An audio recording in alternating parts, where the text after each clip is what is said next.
And also, there's a lot of music in the story, so I'm going to be singing. Yeah. Hi, it's Maria. I hope you're doing well on this sunny Saturday in May. I just wanted to make a few announcements and share with you some good news. So I've just come from the Greater Victoria Public Library where they had an authors event and I was included. Yeah. So back in October of 2023, I submitted my book Closer to Indigo to the Greater Victoria Public Library for consideration for their local emerging authors collection. And they said yes, they accepted my book, and now it's in the library. It's got its own barcode, and it's also available as a paperback and an ebook.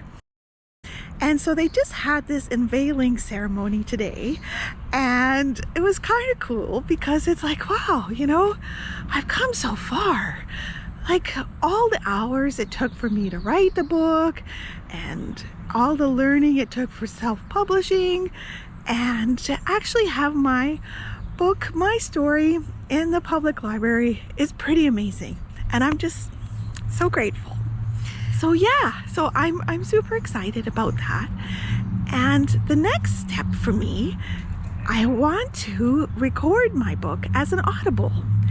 And I found a studio, and I'm going to be recording my book starting this week. I've got the studio time booked, and it's like 4 days, 3 hours a day, and I'll see if I can tell my story in my own voice and read and narrate and really bring this story of mine, Closer to Indigo, to life. And you know, I got to thinking, like when I was growing up in school, our class would read a book, and the teacher would call on people to read out loud a few paragraphs. And my friend Tiffany, she was a really good reader, and she read really fast. And every time it was her turn to read, it was really enjoyable to listen to. And so when it was my turn to read, I tried to read like she did. And I tried to read really fast. But it wasn't natural to me to read out loud, but it was still kind of fun. And it's so funny how years later, I'm actually doing this voluntarily. And I remember one time when I was in grade 5 and we were reading this textbook and I had to read out loud. And I remember tripping over this word. I said limestone for limestone. And no one else, of course, in my class would ever remember that, but I remember saying limestone. And so I've been very conscious about reading out loud. And so, but I have a feeling that actually I'd be pretty good at this. So I can't wait to put my acting chops on the recording and to see like how would I read this book out loud.